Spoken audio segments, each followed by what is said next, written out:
Hello all.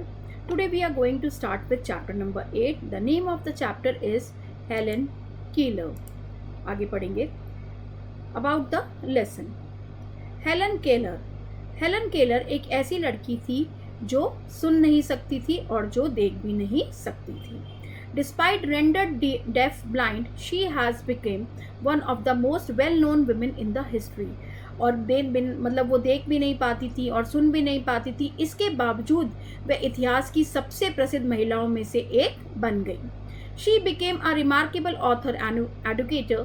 वो overcome deafness and blindness, और उन्होंने वो एक उल्लेखनीय लेखिका और शिक्षिका बनी जिन्होंने बहरेपन और अंधेपन पर काबू पा लिया. She was able to overcome her disabilities with the help of a teacher and friend Anna Sullivan during her lifetime. और ऐसा वह कैसे कर पाई?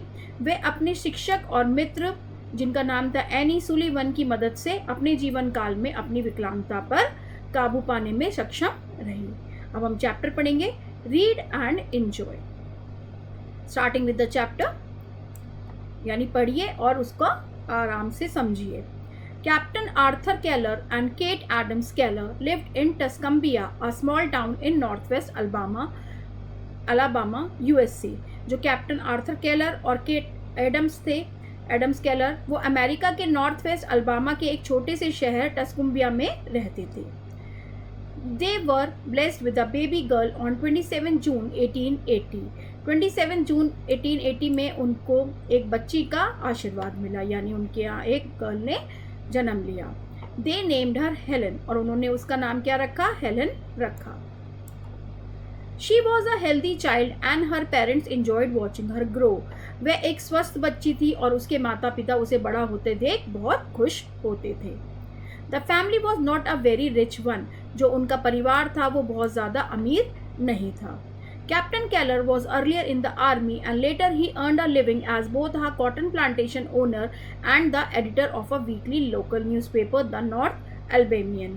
जो कैप्टन केलर थे वो पहले सेना में थे और बाद में उन्होंने कपास यानी कॉटन के बागान के मालिक और एक साप्ताहिक स्थानीय समाचार पत्र नॉर्थ अल्बामा के संपादक के रूप में अपना जीवन व्यतीत किया, अपनी जीविका अर्जित की, यानी उसी से उनकी सोर्सेस चलती थी. Helen's mother also worked on the plantation. जो हेलन की माँ थी वो भी बागान में काम करती थी. When Helen was 19 months old, she fell ill. तो जब हेलन 19 महीने की थी तब वो बीमार पड़ गई. The doctor said that she was suffering from brain fever. तो जो डॉक्टर थे उन्होंने कहा उसको दिमागी बुखार हो गया है, वो दिमागी बुखार से पीड़ित है. When the fever subsided, Helen appeared to be well, but unfortunately in reality she was far from that. तो जब बुखार कम हुआ तो ऐसा लग रहा था कि हेलन ठीक लग रही है, बट दुर्भाग्य से वास्तव में वह इस चीज़ से बहुत ज़्यादा दूर थी. Helen stopped responding to sound, sights and simple actions. तो वो जो हेलन थी तो वो आवाज़ जो भी और जो देखने की चीज़ें होती थी और सरल क्रियाओं पर भी उनकी प्रतिक्रिया बंद हो गई थी, वो प्रतिक्रिया नहीं देती थी. She did not blink while staring at the sunlight. और वह सूरज की रोशनी को घूरते हुए भी अपनी पलकें नहीं झपकाती थी. She neither responded to her father's claps nor to the bright lamp that her mother brought in front of her. वह ना तो अपने पिता की तालियों पर प्रतिक्रिया करती थी, यानी कुछ भी इंडिकेशन या कुछ साइंस दिखाती थी, और ना ही अपनी माँ द्वारा लाए गए चमकीले लैम्प पर कुछ दिखाती थी. वो मतलब कुछ भी रिस्पॉन्स नहीं दिखाती थी उसके सामने. It was evident to the Kellers that Helen had become both blind and deaf. तो केलर दंपति को अब ये समझ में आ गया था कि हेलन ना तो देख पा रही है और ना ही सुन पा रही है. The challenges and hurdles ahead for the parents and the child but not easy to overcome. माता पिता और बच्चे के लिए आगे आने वाली चुनौतियाँ और बाधाएं पार करना आसान नहीं था. The years that followed were painful and traumatizing not only for Helen but also for her family. उसके बाद के जो साल थे वो ना सिर्फ हेलन के लिए बल्कि उसके परिवार के लिए भी दर्दनाक और आघातजनक बहुत ज़्यादा थे. Helen became a very difficult child. She threw tantrums and screamed at everybody. तो उसके बाद क्या हुआ कि हेलन बहुत ज़्यादा परेशान हो रहने लगी, और वो कैसी बन गई, बहुत ज़्यादा जैसे शैतान बच्चे होते हैं वो वैसी बन गई, और वो हर वक्त नखरे करती थी और हर किसी पर चिल्लाती थी। Her behaviour became unreasonable and it upset the callers, और उसका जो ये व्यवहार था वो बहुत ज़्यादा अनुचित हो गया था, और जो कैलर दंपत्ति थे दोनों, वो परेशान हो गए थे इन सब चीज़ों से। People known to the family advised them that she should be put into an institution for the disabled. परिवार के लोगों ने सलाह दी कि उसे क्या कर देना चाहिए, हेलन को विकलांगों के एक संस्थान में डाल दिया जाना चाहिए। Children refused to play with her and Helen became an ill-tempered, miserable and lonely child.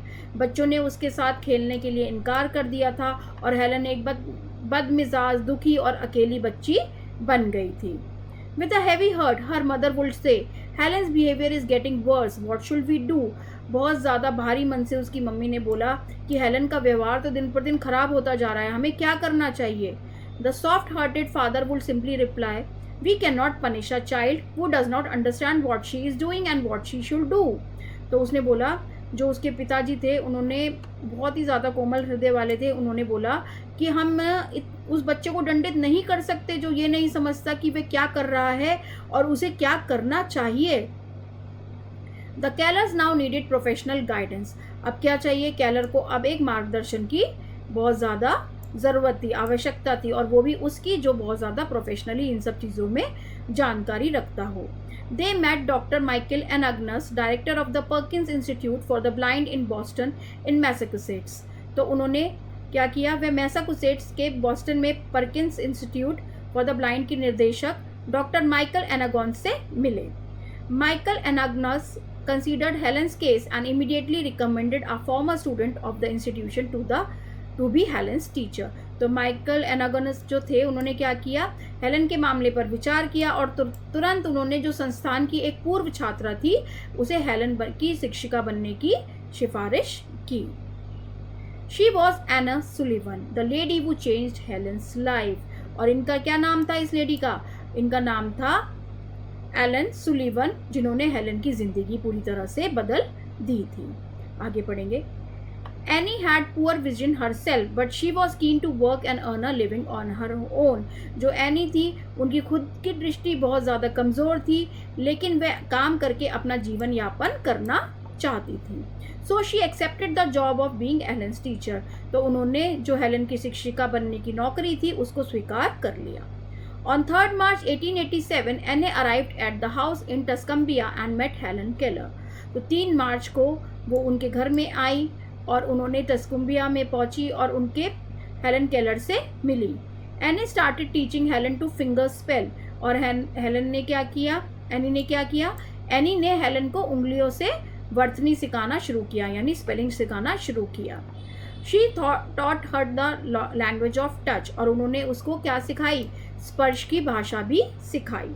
Any spelled out the word doll on Helen's palm and then placed a doll in her hand. तो उन्होंने क्या किया, Elon ने कैसे सिखाया, any ने कैसे सिखाया, एनी ने हेलन की हथेली पर क्या लिखा, डॉल लिखा, और फिर उसको एक हाथ में डॉल भी दी। This was the first word that Helen learn to spell. और ये पहला शब्द था जो हेलन ने सीखा था बोलना। With great patience and dedication, Annie continued with her teaching. बहुत धैर्य और समर्पण के साथ एनी ने अपनी शिक्षा को बिल्कुल जारी रखा। When Helen petted the cat, Annie wrote cat on her palm, and when she drank milk, she felt the letters milk being written on her palm. तो जब हेलन बिल्ली को सहलाती थी तो एनी क्या करती थी, उसकी हथेली पर कैट लिखती थी, और जब वे दूध पीती तो उसे लगता उसकी हथेली पर मिल्क लिखा हुआ है। This helped Helen to learn the concepts of various things and she found a novel way to communicate with others. तो उसको इस सब चीज़ों में बहुत ज़्यादा मदद मिली और उसको दूसरों के साथ संवाद करने का एक नया तरीका मिल गया। Annie had to work on Helen's behavior too. Annie को हेलन के व्यवहार पर भी बहुत काम करना था। Helen was rude to people क्योंकि वो लोगों के साथ बदतमीजी से पेश आती थी। Moreover, her impolite table manners and her social behavior needed attention.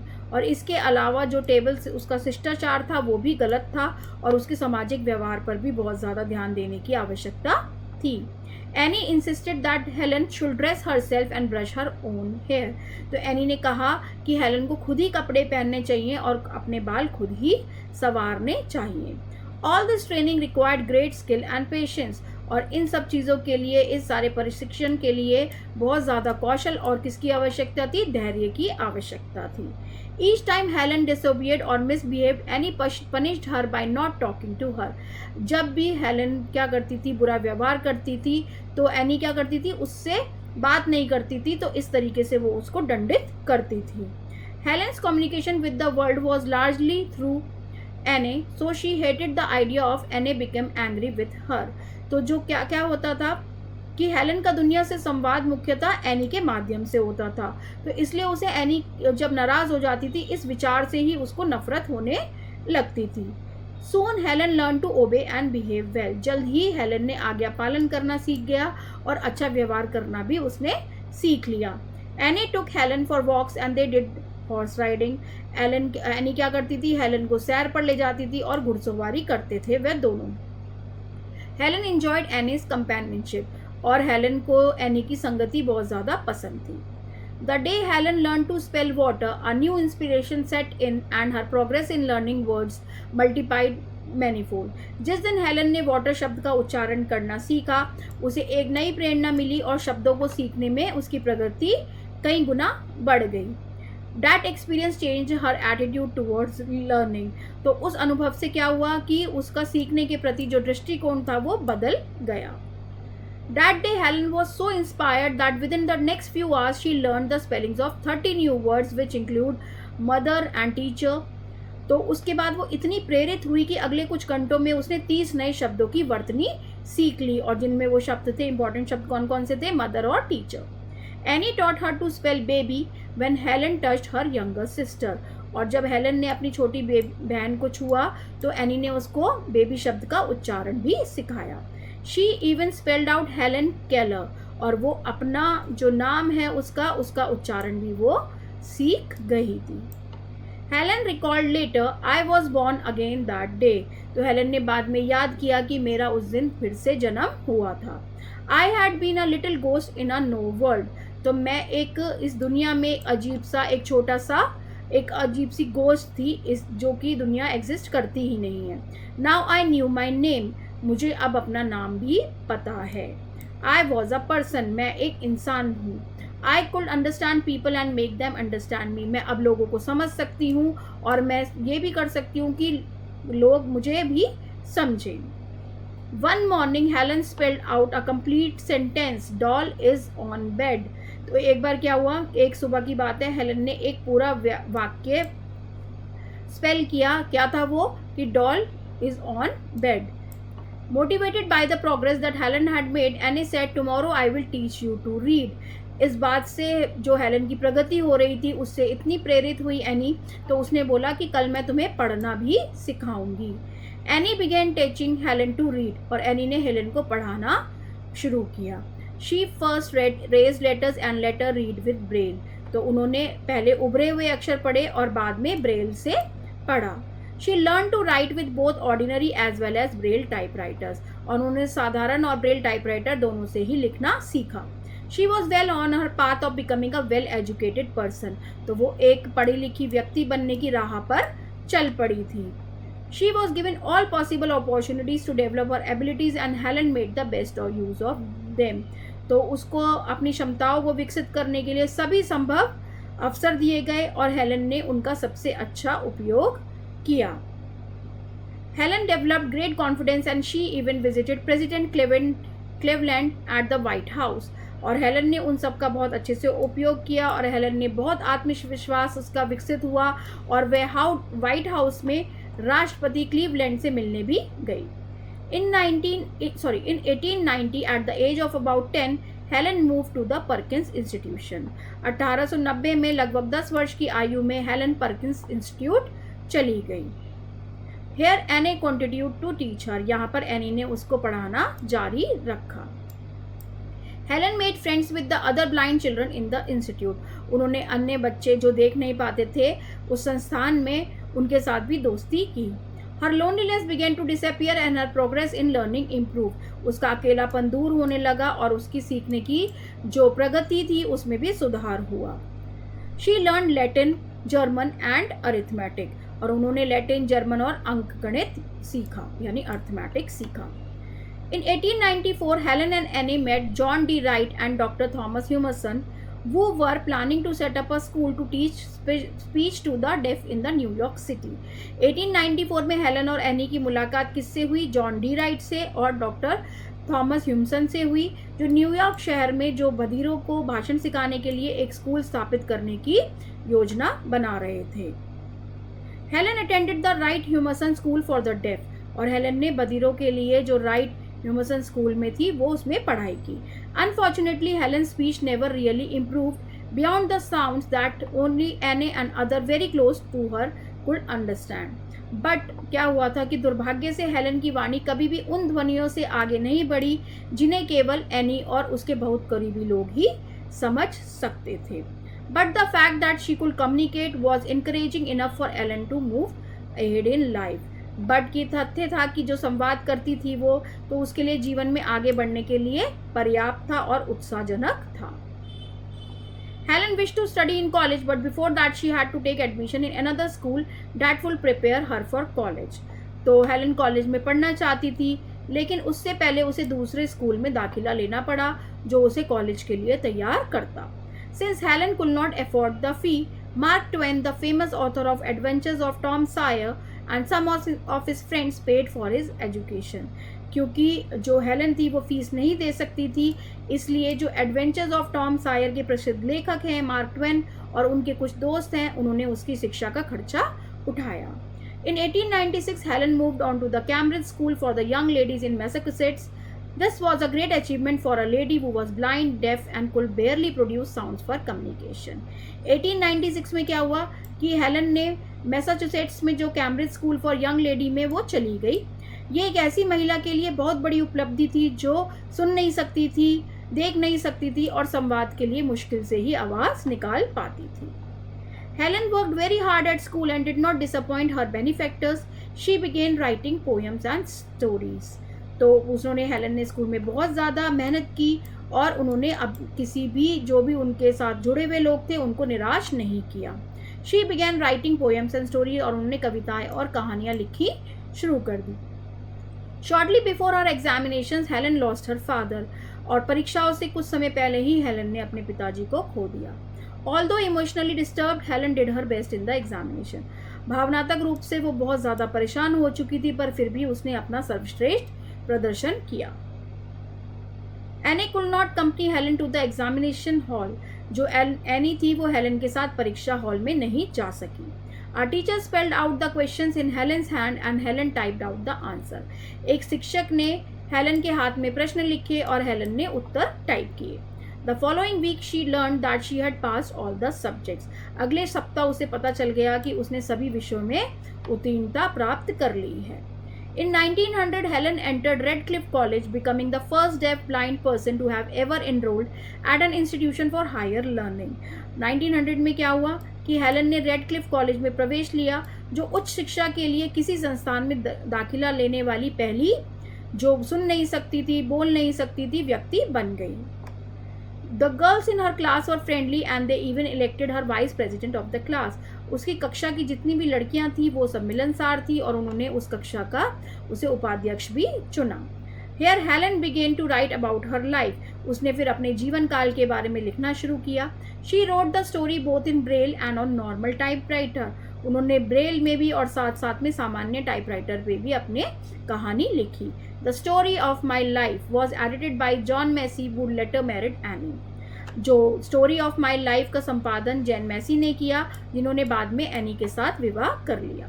The writing was published in a magazine in 1903 and she was paid for it. और जो उनका लेखन था वो 1903 में एक पत्रिका में प्रकाशित हुआ और उसके लिए उनको भुगतान भी किया गया। Helen once said, we the blind are as indebted to Louis Braille as mankind is to Gutenberg. तो हेलन ने एक बार कहा कि जो हम अंधे लोग हैं जो देख नहीं सकते वो लुई ब्रेल के उतने ही ऋणी हैं जितना कि मानव जाति गुटेनबर्ग के लिए है। On 28 June 1904 Helen graduated from Radcliffe college. 1904 को हेलन ने रेडक्लिफ कॉलेज से स्नातक की उपाधि प्राप्त की। Helen became the first deaf blind person to earn a bachelor of arts degree, और हेलन कला स्नातक की डिग्री प्राप्त करने वाली पहली बधिर अंधी व्यक्ति बन गई, यानी वो देख नहीं सकती थी ना ही बोल सकती थी। Helen now felt that she must educate people on ways to help the blind. Helen को अब लगा कि अब उसे लोगों को जो देख नहीं सकते हैं उनकी मदद करने के तरीकों के बारे में शिक्षित करना चाहिए। Her main goal in life was to spread awareness regarding the poor neglected state of blind, their innate abilities and their aspirations. तो उनका जीवन का मुख्य लक्ष्य क्या था कि जो देख नहीं सकते लोगों की गरीबी, उपेक्षित स्थिति, उनका जन्मजात क्षमताओं और उनकी आकांक्षाओं के बारे में जागरूकता फैलाना था। She had to raise funds not only to sustain a living for herself but also to start projects to remove darkness from the lives of other people. तो जो उसे ना अपनी सिर्फ जीविका चलाने के लिए धन चाहिए था, बल्कि अन्य लोगों के लिए जो देख नहीं सकते उनके जीवन से अंधकार को दूर करने के लिए भी उसको बहुत सारी चीज़ें शुरू करनी थी, बहुत सारी योजनाएं शुरू करनी थी। This she thought she could do best by giving lectures and writing. उसने सोचा कि ये मैं कैसे कर सकती हूँ कि मैं इन सब चीज़ों का व्याख्यान कर कर लिख कर सबसे ज़्यादा अच्छे तरीके से इनको कर सकती हूँ। She strongly felt that she must give the others what she had gained from Annie. तो उसको ये लगा कि उसने ये बहुत ज़्यादा दृढ़ता से सोचा कि उसको दूसरों को वह देना चाहिए जो उसने एनी से सीखा था। तो इस चैप्टर में हम इतना ही पढ़ेंगे। अब हम पढ़ेंगे इसके नए शब्द यानी न्यू वर्ड्स। तो first word is subsided, means to lessen, to go down, यानी कम करना या फिर नीचे जाना। Far from something, very different from expectations, यानी दूर और किस अपेक्षा से बहुत ज़्यादा अलग होना कि हमने कुछ सोचा और वैसा नहीं होना। Traumatising, shocking and very upsetting, यानी आघात पहुंचाने वाली चीज़। Tantrums, sudden explosion of anger specially by a child. तो जैसे टेंट्रम्स को हम गुस्सा भी कह सकते हैं, खास तौर पे हम बच्चों के बारे में बात करेंगे कि जब उनको अचानक से बहुत ज़्यादा गुस्सा आता है तो वो टेंट्रम्स कहलाता है। अनरीजनेबल मतलब अनुचित, अनफेयर। इल टेम्पर्ड मतलब शॉर्ट टेम्पर्ड, जिसको जल्दी गुस्सा आ जाए या बुरा स्वभाव हो जिसका। मिजरेबल, वेरी अनहैप्पी और अनकंफर्टेबल, यानी दुखी, बहुत ज़्यादा दुखी होना। Professional guidance, guidance from people who are well trained in something, यानी मार्गदर्शन लेना पेशेवर लोगों से जो कि किसी भी फील्ड में बहुत ज़्यादा उनको नॉलेज हो, तो उसको हम कहलाते हैं प्रोफेशनल गाइडेंस। रिकमेंडेड, सजेस्टेड मतलब सुझाया हुआ, किसी को बताया गया। इम्पोलाइट, डिसरिस्पेक्टफुल, बैड मैनर्ड, जिसका बहुत ज़्यादा गलत व्यवहार हो और जो गलत तरीके से बात कहता हो। इंसिस्टेड, टू से firmly that something is true, तो जोर देकर किसी बात को कहना जो कि बिल्कुल सत्य है। आगे पढ़ेंगे। Inspired, inspired means filled with inspiration, motivated, यानी कोई भी प्रेरणा से भरी हुई चीज़। Motivated, wanting to put effort and do something, प्रेरित होना, प्रयास करना किसी चीज़ को करने के लिए। बेयरली, ऑलमोस्ट, नॉट एट ऑल, यानी मुश्किल से, लगभग, बिल्कुल ही नहीं। बेनिफैक्टर्स, पीपल हु गिव मनी और अदर हेल्प टू समबडी, जो लोग किसी को पैसे या अन्य चीज़ों से मदद करते हैं उनको हम बेनिफैक्टर्स कहते हैं। इंडेप्टेड मतलब ऋणी। ग्रेटफुल, ऑब्लाइज, आभारी किसी का होना। Innate, a quality that you have when you are born, natural quality, यानी जब आप जन्मजात जो चीज़ होती है, जो गुण आपके पास जन्म से ही होता है, या प्राकृतिक गुण भी हम कह सकते हैं। Aspiration, strong desire to do something, कुछ करने की बहुत ज़्यादा तीव्र इच्छा रखना, तो ये कहलाता है aspiration. Now it's exercise time, we will discuss question number A. Question time, tick the correct option. Helen Keller belong to, कहाँ की रहती थी वो थी यूएसए की, तो B option is the correct one. Helen was born on 27 June 1880, C option is the correct one. Who among the following was Helen's teacher? Anne Sullivan. So A option is the correct one. In 1900, Helen entered Redcliffe College. So B option is the correct one. Helen became the first deaf blind person to earn a Bachelor of Arts degree. Sorry, यहाँ पे गलत है ये. उन्होंने क्या लिया था? Bachelor of Art degree. तो this option is the correct one. B option is the correct one. Now B part, Fill in the blanks. Helen Keller was born on 27 June 1880 in a small town of Tuscumbia. When Helen was 19 months, she fell ill. Helen threw tantrums and screamed at everybody. Anne Sullivan was the lady who changed Helen's life. Doll was the first word that Helen learned to spell. 6-1. In 1900, Helen moved on to the Radcliffe College in Massachusetts. Now 7th one. In Boston, at the age of about 10, Helen moved to the Perkins Institute for the Blind. 8th one. On 3rd March 1887, Anne arrived at the house in Tuscumbia and met Helen Keller. Now C part. Write true or false against the following statements. Helen Keller was born on 27 June 1880. This is a true statement. Helen Keller was blind from the birth. This is also a false statement because क्योंकि वो जब उनको fever आ गया था, brain fever, तो तब से वो उनको ये प्रॉब्लम हो गई थी. Anne started teaching Helen finger spell. This is true statement. The first word that Helen learned to spell was doll. This is also a true statement. 5th one.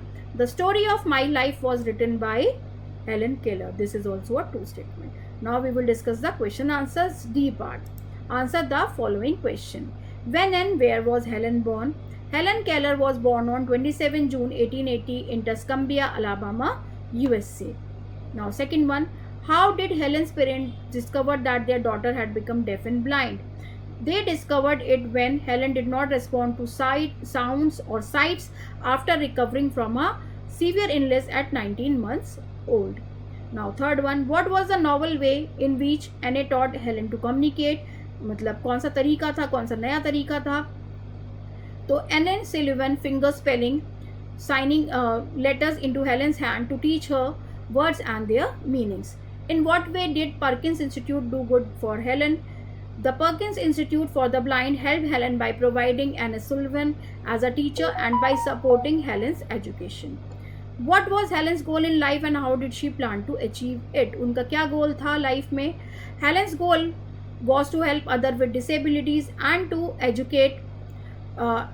be educated despite her challenges. She achieved it by learning to communicate, studying at schools and colleges, and writing and speaking publicly to inspire others. So that's all about the chapter. Hope you all understand it well. Thank you so much for watching. Please like, share and subscribe.